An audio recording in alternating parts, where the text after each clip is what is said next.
이 오늘 본문에 나오는 모세의 모습을 보시면은 목자로 이렇게 일을 하고 있는 모습이죠.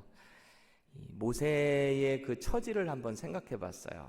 원래는 이집트 왕자로서의 신분을 갖고 있던 사람이 자기의 민족인 히브리 민족이 학대당하는 걸 보고 욱하는 마음에 애굽 사람을 쳐 죽였죠. 우리가 단순히 그냥 애굽 사람을 쳐 죽였다는 정도로만 알 게 아니라 당시에 감독자를 쳐 죽이지 않았겠는가. 당시에 감독을 했다라는 말은 이 애굽 사람들을 통해서 이스라엘 사람들이 어떤 노역을 했을까요? 어떤 신전 같은 거 짓는 일에 이 사람들이 투입이 됐거든요. 우상신 만드는 것들. 그런 노역에 투입이 됐던 이스라엘 백성들을 감독하는 자를 쳐 죽였다라는 말은 결국은 이스라엘의 신을 섬기는 어떤 누군가를 쳐 죽였다라는 대표적인 상징이 되는 거죠. 그러니까 왕자의 신분이었음에도 불구하고 그는 생명의 위협을 느낄 수밖에 없었던 거죠. 그래서 그는 도망칠 수밖에 없었어요. 그렇게 도망쳐 나온 곳이 바로 미디안 광야라는 곳이었습니다. 우연찮게 어떤 한 여인을 우물가에서 만나게 됐고 그 여인을 도와줬고 그렇게 돼서 결국에는 이 미디안 제사장 이드로의 사위가 되는 그런 모세의 모습이죠.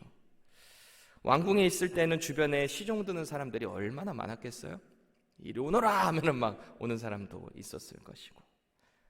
그런데 이제는 본인이 다 해야 돼요. 처갓집에 얹혀 살고 있으니까 뭔가 일은 해야 되겠는데 무슨 일을 할 수 있었겠어요? 그러니까 이 장인 이드로의 양떼를 치는 목자 일을 자청해서 하게 되었겠죠. 왕자의 신분에서 목동으로 전락했어요. 자기가 자기의 신세를 생각했을 때 얼마나 기가 막혔을까요? 오죽하면 아들 이름을 뭐라고 지었어요? 게르솜. 내가 이방에서 나그네가 됐다. 이방 땅에서 내가 나그네가 되었다라는 이름을 아들에게 부여를 합니다. 물론 이 게르솜이라는 이름을 지어줄 때는 자기는 히브리인이고 하나님의 백성, 선민, 이스라엘이기 때문에 나는 이방 땅에 있을지라도 그들과 동화되지 않겠다라고 하는 어떤 그런 마음이 이 아들에게 투영되었을지도 몰라요. 그런데 그 게르솜이라는 이름, 아들의 이름을 부를 때마다 이 모세의 마음 한켠에는 얼마나 싸하고 좀 춥고 그런 마음이 있었을까요? 사람은 예나 지금이나 성공하면 뭘 추구하죠? 어떤 지위, 어떤 높은 신분이 있게 되면은 뭘 추구하죠? 안정감을 추구하려고 그래요. 경제의 안정, 직업의 안정, 가정의 안정, 현재와 미래의 모든 그 안정감을 추구하는 것이 우리 아닌가요? 그런데 나그네의 신분이라는 것은 기본적으로 안정감이 없어요. 언제 떠나야 할지 모르는 상황이에요. 마음을 붙일 수도 없어요. 언제 떠나야 될지도 모르고 불안한 거예요. 그렇게 신세가 처량하기 그지없을 때 오늘 하나님께서는 모세를 부르고 계시는 거예요. 그런 상황에 있는 모세를 부르고 계신 거죠. 하나님께서 당신의 종을 부르시는 그 상황들을 가만히 이렇게 살펴보면은 꼭 저마다의 특징과 사인이 있더라고요. 변화받은 사람들의 그 간증들을 이렇게 들어보시면 다 어떤 특징들이 있잖아요. 어떤 분들은 정말 세상 가운데 있는데 극적으로 하나님을 만나서 변화받는 사람들도 있는가 하면 어떤 분들은 그냥 자연스럽게 신앙생활을 하다가 변화를 받고 더 하나님의 그 부르심 앞에 나아가는 사람들이 있습니다. 확실한 것은 하나님께서 부르실 때는 어떤 상황을 통해서 어떤 방법을 통한 사인이 반드시 있다라는 것입니다. 여러분은 어떤 부르심의 사인이 있으셨어요? 오늘 본문 가운데 모세를 부르시는 이 두 가지 사인을 통해서 저와 여러분들에게 주신 부르심을 다시 한번 재확인할 수 있기를 바랍니다. 혹시 아직 하나님의 부르심을 받지 못했다, 좀 잘 모르겠다 하는 분이 있으시다면 오늘 말씀 가운데 그 부르심을 발견할 수 있기를 바랍니다. 이 모세를 부르시는 첫 번째 사인, 그것은 하나님은 당신의 종의 관심을 끌 수 있는 어떤 현상을 통해서 사인을 주셨다라는 것입니다. 1절 보세요. 모세가 그의 장인 미디안 제사장 이드로의 양떼를 치더니 그 떼를 광야 서쪽으로 인도하여 하나님의 산 호렙에 이르매 라고 이 배경, 오늘 전체 그림의 시작을 보여주고 있어요. 여기서 양떼를 치더니라는 이 표현은 습관적인, 지속적인 그 일을 감당하고 있었다라는 것을 뜻해요. 일시적인, 일회적인 게 아니라 그 일을 계속해서 하고 있었다라는 말을 의미하는 것이 치더니입니다. 양을 치기 위해서는 이 양들이 먹을 그 목초를, 풀을 먹이기 위해서 계속해서 이동을 해야 되잖아요. 그래서 당시 유목민들이 계속 그 가축들을 먹이기 위해서 옮겨 다닐 수밖에 없는 이유도 바로 그거죠.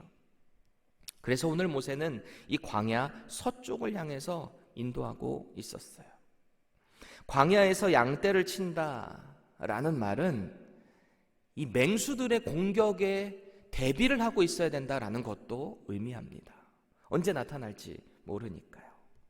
제가 2007년도에 이집트를 갔었는데, 성지순례 때문에 갔었는데 너무 황량한 광야임에도 불구하고 그 가이드가 하는 말이, 우리 눈에는 보이지 않지만 저 담벽 같은 암벽에 맹수들이 이렇게 보고 있다가 약한 동물 같은 것이 있으면 와서 물어가거나 공격을 한대요.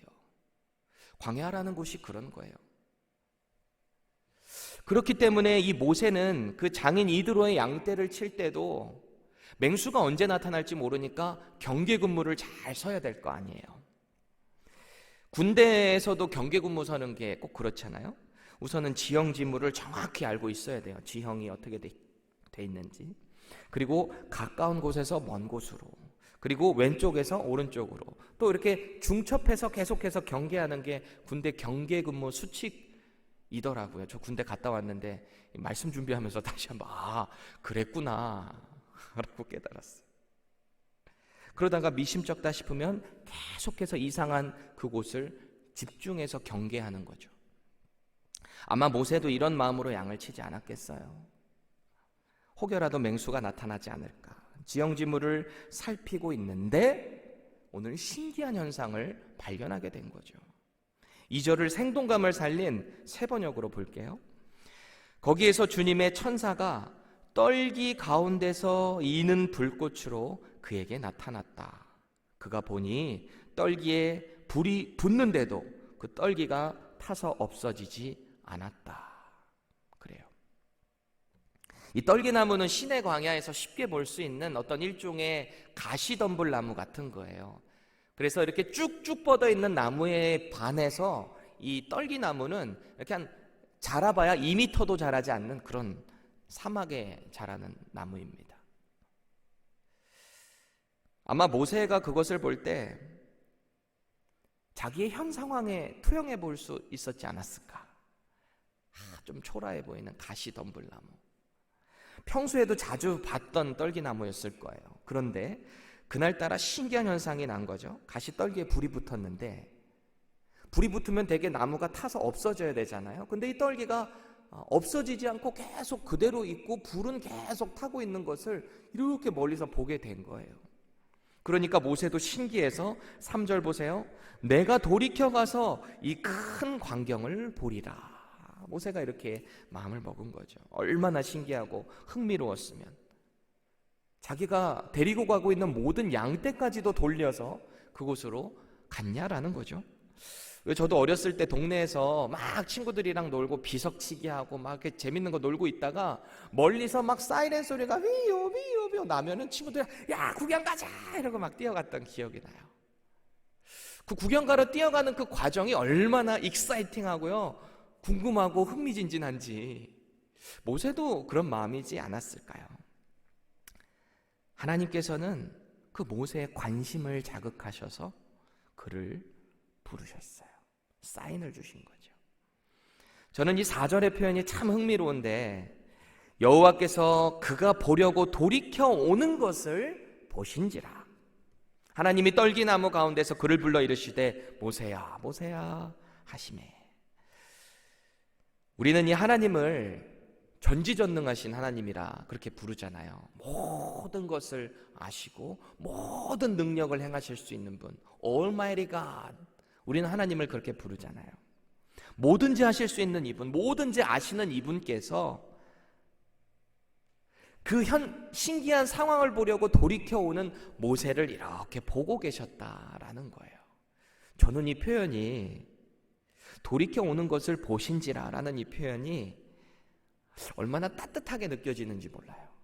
하나님께서, 그 전지전능하신 하나님께서 모세가 그거 신기하다고 돌이켜오는 그 모습을 이렇게 보고 계셨다라는 거죠. 그리고 이내 하나님께서는 당신의 존재감을 모세에게 드러내십니다. 모세의 이름을 불러주시는 거죠. 저는 여기서 특수 효과를 좀 넣어줬으면 좋겠는데, 모세야, 모세야 이렇게 부르시는 거죠. 모세 입장에서 얼마나 깜짝 놀랐을까요? 이 타고 있는 떨기나무 보러 갔는데 갑자기 모세야, 모세야 이러니까 얼마나 깜짝 놀랐는지, 제가 여기 있나이다 바로 대답을 했어요. 내가 여기 있나이다. 초자연적인 현상에 초자연적으로 하나님을 만나게 된 거죠. 그리고는 5절에 하나님께서는 그에게 신을 벗으라 이렇게 말씀하세요. 당시 신을 벗는다라는 행위는 상대를 향한 존경심, 경외심을 뜻해요. 하나님께서 그 모세를 보고 너가 선 곳은 거룩한 곳이기 때문에 너는 신을 벗어야 한다, 그렇게 명령을 하신 거죠. 왜 하필이면 신을 벗으라 그렇게 말씀을 하셨을까? 많은 학자들은 신은, 우리가 신고 다니는 이 신은 죄악의 어떤 현상 가운데, 그런 현장 가운데를 다 다니기 때문에 죄를 상징하는 것이다. 그래서 하나님은 그 신을 벗으라고 하셨다. 하나님의 임재가 있는 그곳은 거룩한 곳이기 때문에 벗으라고, 죄를 벗어버리라고 한 것이다. 그렇게 보기도 합니다. 모세가 여전히 지금 왕궁에 살고 있었다면 하나님의 이 사인을 볼 수 있었을까라는 생각을 해봤어요. 그가 가장 비천한 상황에 처해 있을 때, 답답한 상황에 처해 있을 때 하나님께서는 그를 만나주신 거죠. 우리도 마찬가지지 않을까요?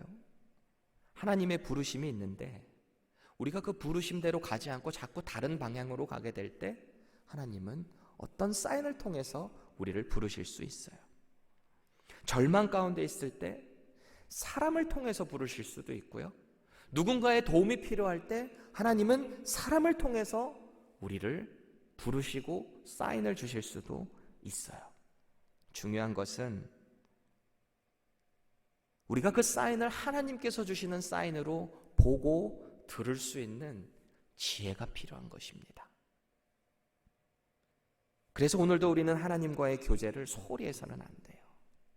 말씀 가운데, 기도 가운데 언제나 하나님의 음성을 들을 수 있는 준비를 하고 있어야 되는 것입니다. 하나님의 음성이 신앙생활 가운데 혹은 우리의 삶의 현장 가운데서 들려지게 될 때 우리도 역시 제가 여기 있습니다 라고 답해야 하는 것입니다. 하나님이 부르시는 두 번째 사인, 본문 가운데 나타나는 그 사인은, 하나님은 당신의 종을 부르실 때 반드시 비전을 함께 주신다라는 것이죠. 여러분들, 오늘 하나님께서 이 모세를 통해서 애굽으로 돌아가라 라고 하는 것은 모세의 비전일까요? 하나님의 비전일까요? 하나님의 비전이에요. 모세의 비전은 아니겠죠. 이미 도망쳐 나온 곳이에요.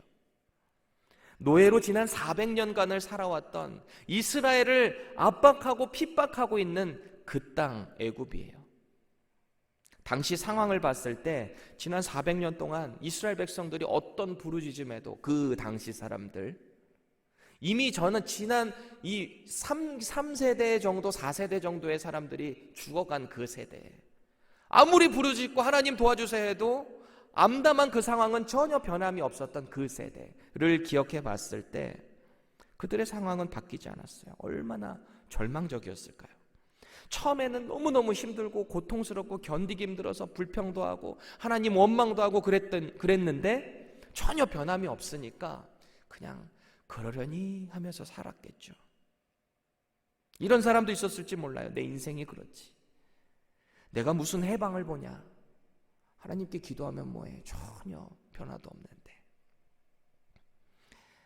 이집트 왕자 출신이었던 모세에게도 이 애굽에 대한 확신이 있어요. 지금 어떤 확신일까요? 내가 애굽으로 돌아가면 나는 반드시 죽는다. 나는 죽는다. 내 목숨을 노리는 자들이 지금도 여전히 나를 보고 있기 때문에 나는 돌아가면 죽는다라는 확신이 있어요. 그래서 애굽으로 돌아가라는 것은 하나님의 비전인 거예요. 가고 싶은 마음이 없었겠죠. 두려웠겠죠. 모세 입장에서는 상상도 할 수 없는 일인 거예요. 이 출애굽기에서 모세가 하나님을 부르시는데 거기에 대해서 모세가 거부하고 거절하는 그런 내용이 총 몇 번 나올까요? 이 하나님의 부르심 앞에 5번 거절해요. 3장 11절에 내가 누구이기에 바로에게 가며, 13절에 하나님을 누구라고 소개합니까? 그들이 하나님의 이름 물어볼 때 4장 1절 그들이 나를 믿지 않을 것입니다. 4장 10절 나는 본래 말을 잘하지 못하는 자입니다. 그래도 해도 안 되니까 하나님이 자꾸 붙잡으니까 모세가 4장 13절에 오 주여 보낼 만한 자를 보내소서 그래요. 모세가 하나님의 부르심을 거절하는 모습을 보세요. 얼마나 절박하고 얼마나 가기 싫으면 그냥 하나님께 계속해서 거절하잖아요. 몸부림을 치잖아요. 우리가 어떤 교회 사역을 하거나 어떤 일을 할 때 누군가에게 부탁을 하는데 한 4번, 5번 부탁하는데 이런 식으로 거절한다고 생각해 보세요. 어떻게 할 것 같으세요? 경상도 사람들 어떻게 할 것 같으세요? 막 거마 치아프라 막 이럴 거 아니에요. 그런데 하나님은 그러지 않으세요. 4장 14절에 이렇게 말씀하세요. 내 형 아론이 있지 아니하냐. 그가 말 잘하는 것을 내가 안다. 이렇게 말씀하세요. 더 클라이맥스가 뭔지 아세요?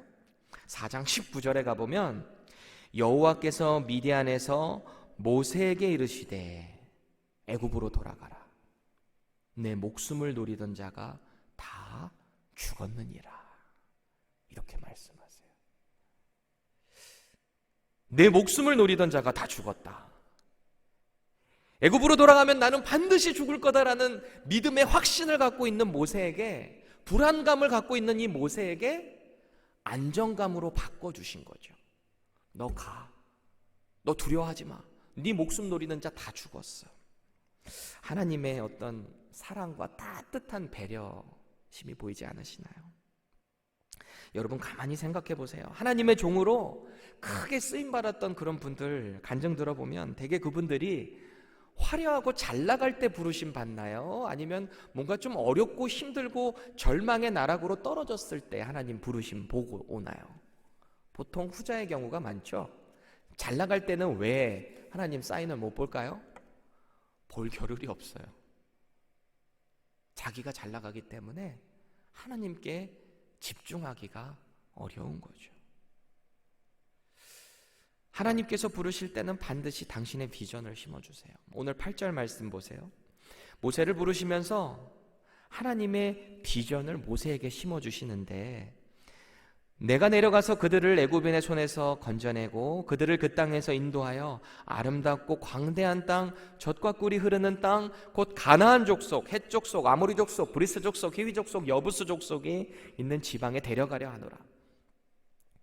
가나안 땅을 대표하는 6족속을 하나님께서 언급하시면서 내가 너를 이스라엘 백성들 애굽 출애굽시켜서 지금 네가 서 있는 이곳 호렙산 이곳에 와서 예배하는 것뿐만이 아니라 내가 이 가나안 6족속에 있는 그 젖과 꿀이 흐르는 땅에 너를 데려갈 거야. 이스라엘 백성들을 데려갈 거야. 너를 통해서. 이렇게 말씀하시는 거예요. 이런 질문 갖는 분도 있어요. 가나안 7족속 아닌가요? 네, 맞아요. 신명기 7장에 가보면 기르가스 족속까지 합치면은 대표적인 7족속이 돼요. 근데 6족속으로도 오늘 하나님께서 말씀하시는 거죠. 하나님은 모세를 통해서 이스라엘을 애굽에서 해방시키실 뿐만 아니라 그들이 들어가야 될 이 가나안 땅까지 미리 예비하시고 그 비전을 모세에게 심어주시는 거예요. 하나님께서 비전을 심어주신다라는 말은 하나님께서는 그 비전을 위해 쓰시기 위해 준비하셨다라는 말입니다. 하나님이 비전을 주신다라는 말은, 부르심이 있다라는 말은 이미 준비하셨다라는 반증임을 믿으시기 바랍니다. 오늘 하나님께서는 하나님의 비전 앞에서도 확신이 없는 이 모세를 향해서 이렇게 약속하시는데요. 12절 말씀을 함께 읽을게요. 근데 읽으실 때 저와 여러분들을 향한 하나님의 약속으로 생각하시면서 천천히 같이 읽어보겠습니다. 시작. 하나님이 이르시되 내가 반드시 너와 함께 있으리라.